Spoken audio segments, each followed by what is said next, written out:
E agora nós vamos chamar o nosso amigo Paulo, da Igreja de Águas Mornas. Primeira vez aqui conosco, Paulo? Seja bem-vindo, que Deus lhe abençoe e lhe inspire nesse momento. Que louvor. Deus seja louvado, viu, irmão? Toca no fundo do coração. Boa noite a todos. Sejam todos muito bem-vindos à casa do Senhor. Para mim é uma honra estar aqui. Agradecer primeiro a Deus e depois ao Marcelo pelo convite. Não esperava, primeiro o convite era para o dia 24 ou dia 31 e infelizmente eu tinha compromissos, não pude vir e hoje estamos aqui para a honra e glória do Senhor. Boa noite a vocês também que estão acompanhando todos nós aqui na live. Que vocês sejam abençoados aonde vocês estiverem. E eu quero me apresentar um pouquinho para vocês. Como o irmão André falou, meu nome é Paulo Henrique Mastibon. Eu sou judeu de nascença. E para mim, a minha história na Igreja Adventista, toda ela foi guiada por Deus. Em 1997, eu fui morar na Bahia, eu sou do Rio de Janeiro, e em 2002 eu me separei, em 2003 eu conheci minha atual esposa. E eu era um judeu não praticante, ela era uma cristã não praticante, e assim vivíamos em Salvador. Um belo dia, na verdade, aconteceram dois fatores que mudaram as nossas vidas. O primeiro foi a morte do irmão da minha esposa, meu cunhado, num acidente de moto. E nesse momento ela começou a buscar mais a Deus, que ela tinha esquecido um pouco. E ela começou a frequentar as igrejas. Primeira igreja batista, foi para a Assembleia, foi para uma e para outra, e eu acompanhando, mas eu não gostava muito daquilo, porque para mim aquilo tudo não existia, pela minha criação durante a minha vida toda. E como Deus, Ele faz com que mesmo que a gente não queira, Ele faz a gente querer. E minha esposa não dirigia, ela não tinha habilitação. E quem foi o instrutor da autoescola? Um adventista do sétimo dia. E na autoescola ela conheceu a igreja, começou a assistir a Novo Tempo, e em 2014 ela foi batizada na igreja adventista de Vilas do Atlântico, lá em Lauro de Freitas, na Bahia. E aí começaram as nossas brigas, porque nós não tínhamos aquela vida de quarta, sábado e domingo na igreja. Sábado a gente ia comer camarão, moqueca de camarão, shopping, praia, viagens. E aí um belo dia aconteceu o segundo fator que mudou as nossas vidas. Eu não sou sonâmbulo, eu não tenho nenhuma expressão quando eu durmo. O máximo que pode acontecer isso porque a minha esposa fala que eu ronco. Fora isso, nada. E nesse dia, eu tive um sonho. E esse sonho era com um colega de trabalho, que era cristão, e eu balançava ele. Jesus não existe. E ele se afastou de mim, e nessa hora uma luz branca veio entre eu e ele. Eu vi aquela luz forte, um semblante que eu não conseguia identificar, e esse meu amigo disse naquele momento: diz para ele que ele não existe. E eu caí de joelho no chão, no sonho, e comecei a chorar. Até aí era só um sonho. Mas nesse momento a minha esposa me acorda. Paulo, por que você está chorando? E a vida mudou a partir dali.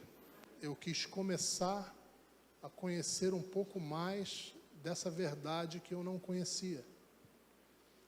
E mesmo assim eu relutei para a igreja. Eu tomei estudo bíblico em casa. Depois de 2 meses de estudo, eu comecei a frequentar a igreja adventista.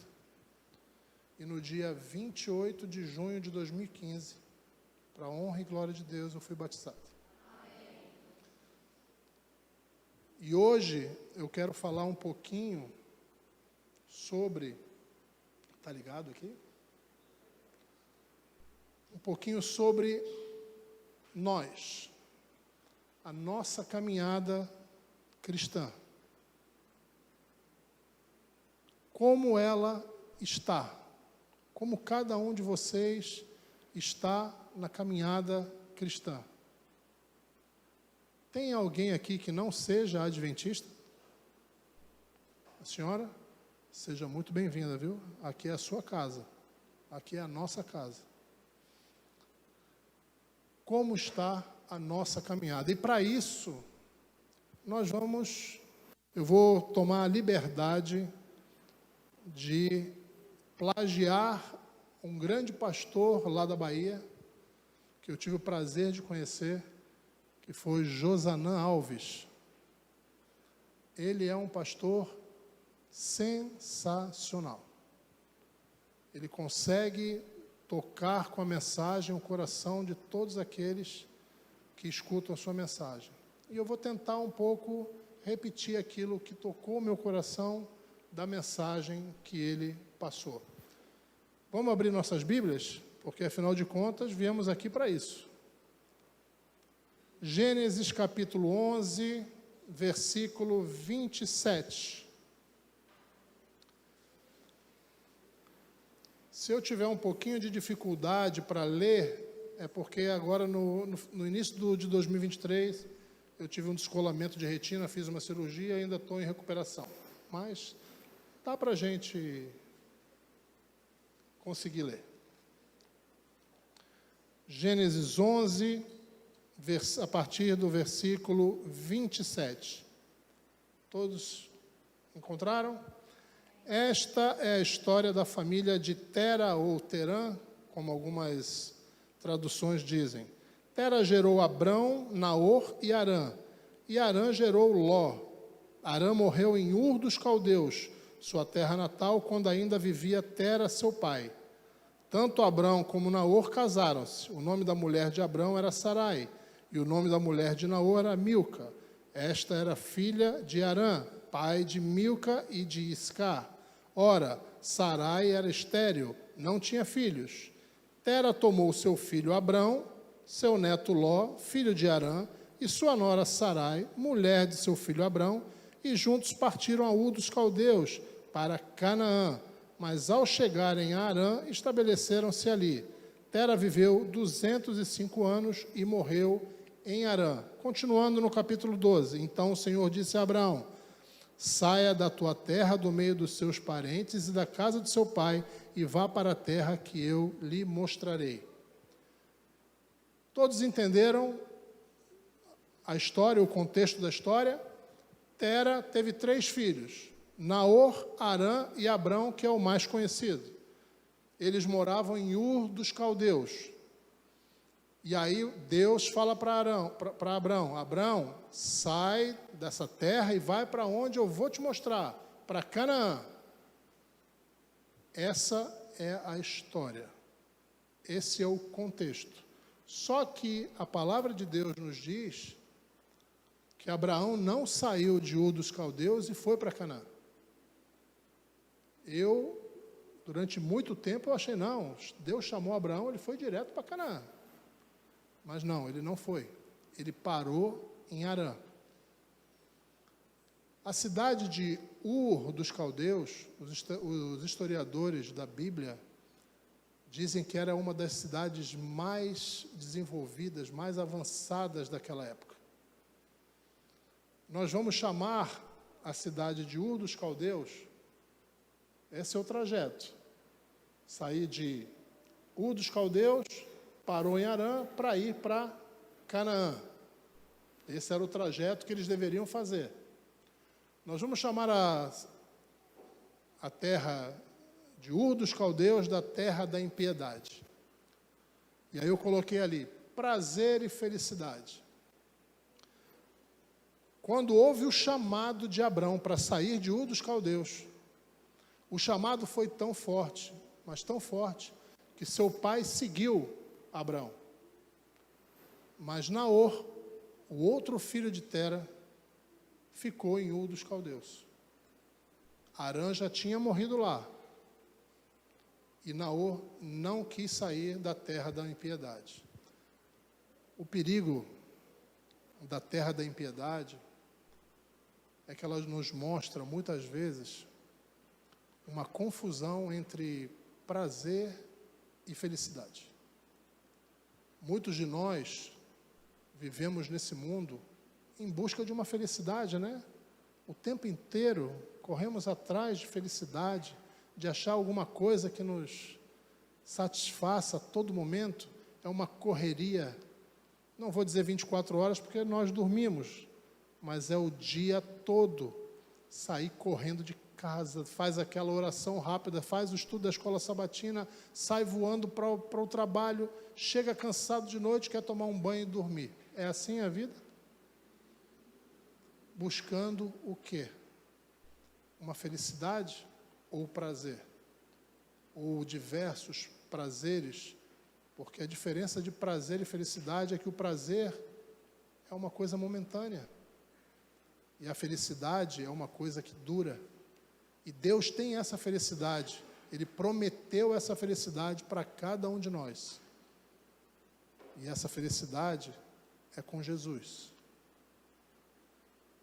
Tem uma historinha que o pastor Josana conta, que eu vivi essa história. Aqui é uma praia, lá em Vilas do Atlântico, onde nós morávamos, na Bahia.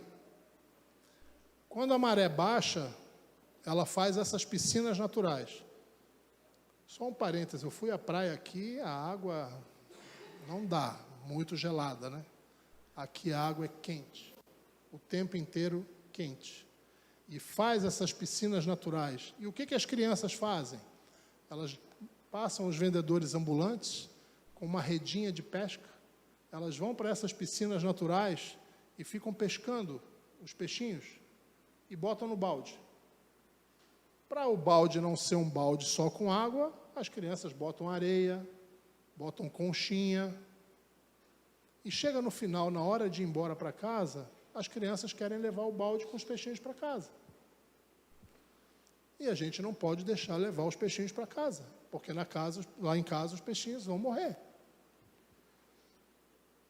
Qual é a analogia que a gente pode fazer com essa historinha do balde, onde as crianças acham que ali está a felicidade do peixe, com a história que Deus quer para a nossa vida? Nós podemos achar que temos felicidade num balde, mas Deus está apresentando o oceano inteiro para a gente. Mas nós nos satisfazemos com um baldinho, com um trabalho, com um dinheiro, com um celular, com um carro. Tudo isso vai ficar para trás. Nada disso vai ser levado conosco. Então nós temos que largar a primeira lição dessa história. O chamado de Deus é para mim e para todos vocês. E para todos vocês que estão em casa. O chamado de Deus é para todos nós. Nós temos que virar as costas para essa terra da impiedade. Mas Paulo, vou largar tudo? Vou largar meu trabalho? Não. Não podemos largar. Nós temos que viver em meio a esse mundo. Infelizmente, nós ainda precisamos viver nesse mundo. Mas precisamos dar prioridades a coisas que hoje nós não damos. Sair do balde e olhar o mar que Deus tem para cada um de nós. Vamos abrir a Bíblia em Atos 7, capítulo 2. Atos capítulo 7, versículo 2, desculpe. Aqui, nesse capítulo, Estevão está confirmando que Abrão não foi para Canaã direto, que ele parou em Harã. É só uma confirmação. Atos 7.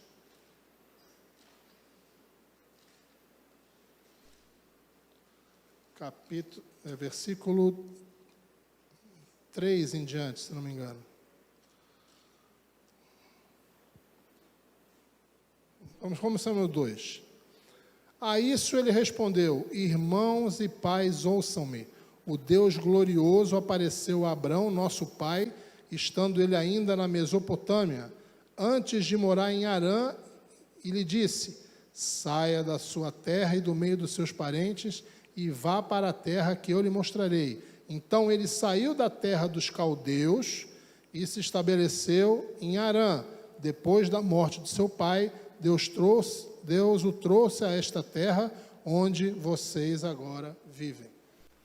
Estevão só confirmou que Abrão parou em Harã. Mas por que ele parou? Qual o motivo de Abrão ter parado em Harã? Qual era o nome do filho de Tera que morreu em Ur dos Caldeus? A Bíblia não relata isso, mas é muita coincidência, ou pelo menos é estranho, o nome da cidade ser o nome do irmão de Abrão que morreu.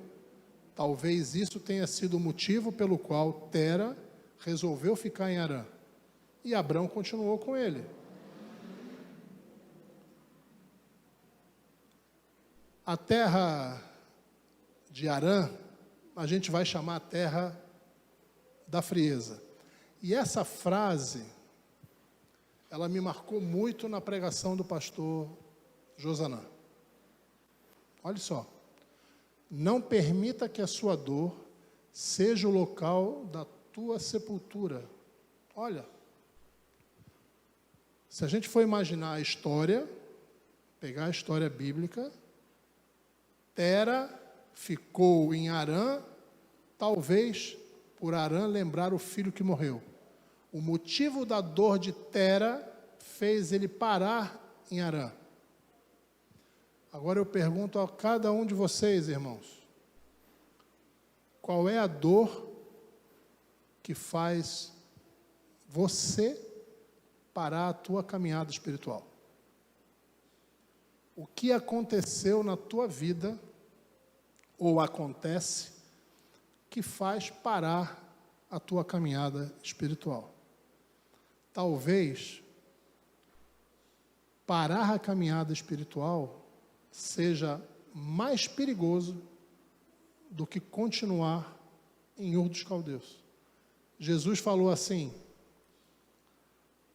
os publicanos e as prostitutas vão chegar ao céu antes de vocês, mestres da lei. Forte, né? Raabe era uma prostituta.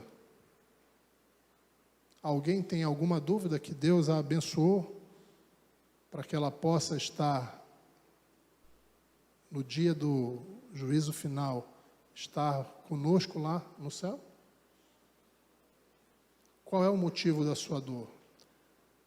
Meus irmãos, vai fazer 9 anos de batismo. Não foi tudo maravilha, não.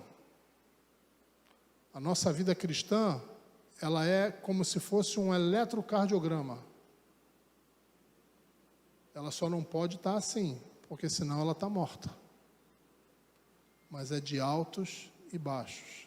Altos e baixos. Eu tive uma experiência lá na igreja de Vilas, que eu congregava lá. Era uma igreja de 437 membros.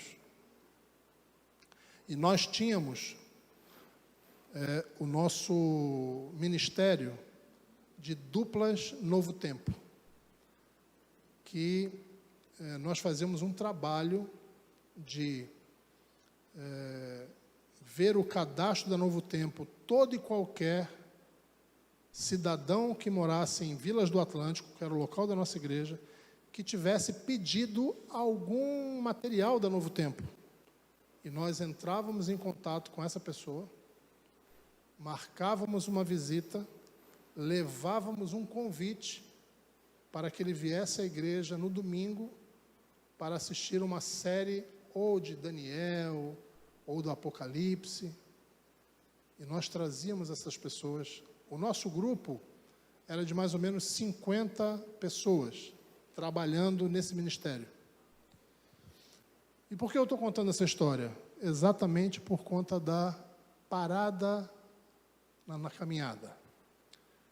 Eu trabalhava muito, mas eu não faço isso por mim, é para Deus. E o ministério tinha uma diretora. E no final do ano, todo mundo muito feliz. Eu não gostava de vir para o púlpito. Eu ficava lá atrás. Sabe, trabalhar atrás das cortinas era o meu trabalho. Mas a diretora foi para cima do púlpito e começou a falar. E de repente ela me chamou. O Paulo aqui é o nosso irmão, mas ele faz tudo, ele trabalha muito, é o nosso quebra-galho. Nossa! Quando ela falou essa palavra, eu me remeti a 12 anos de idade. 12 anos de idade. Eu na escola, eu sempre fui um aluno cobra, sempre passei arrastado. Não era um bom aluno.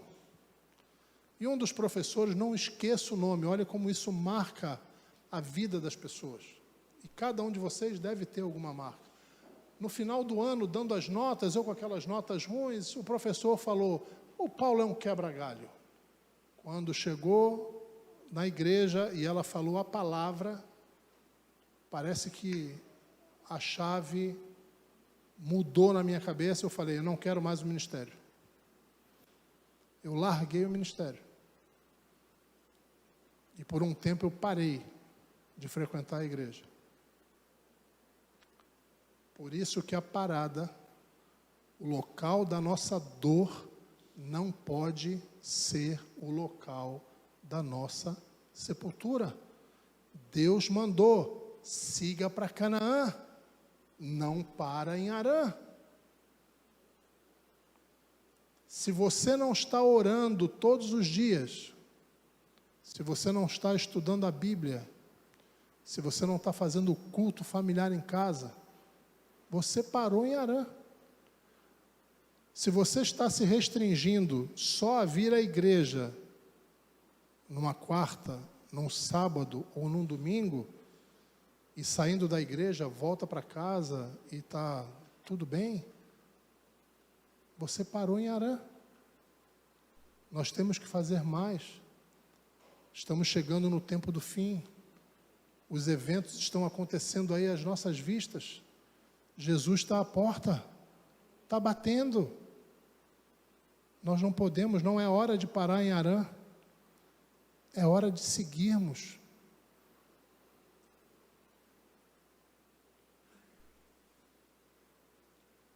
Vamos abrir o Salmo 87, no versículo 3 e 4.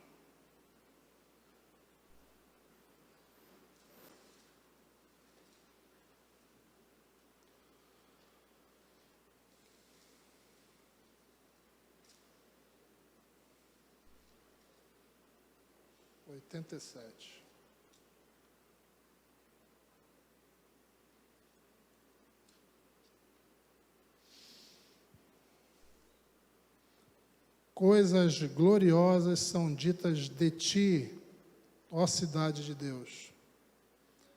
Entre os que me reconhecem, incluirei Raabe e Babilônia, além da Filistia de Tiro e também da Etiópia, como se tivessem nascido em Sião.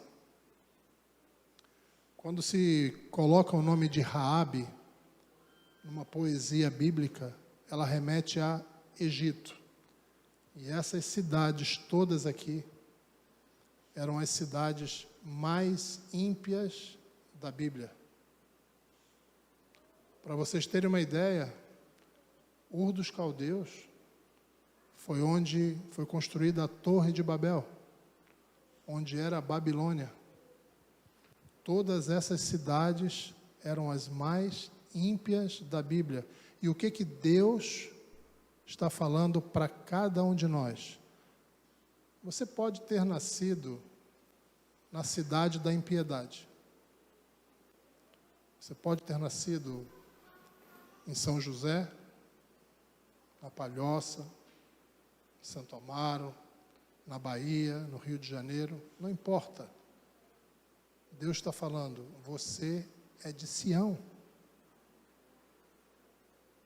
Independente de qualquer coisa na tua vida que você tenha errado, não existem santos dentro de uma igreja.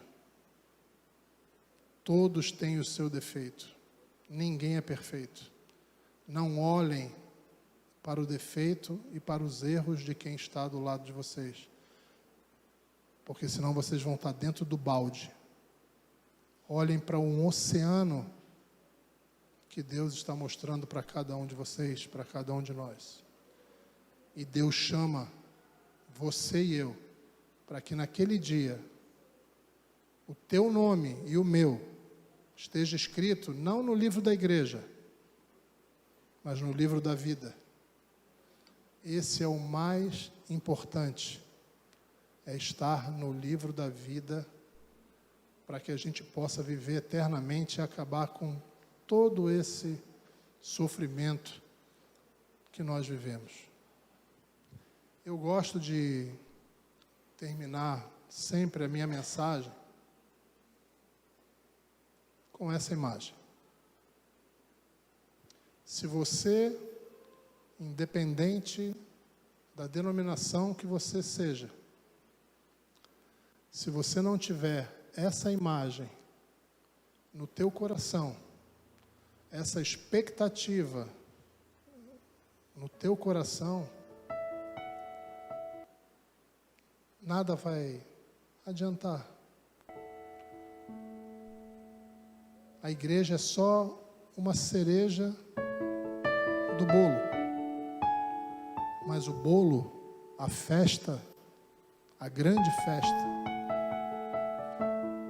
vai ser como quando Jesus, Ellen White diz que a nuvem vai ser pequena quando aparecer, do tamanho da palma da nossa mão. E ele vai chamar: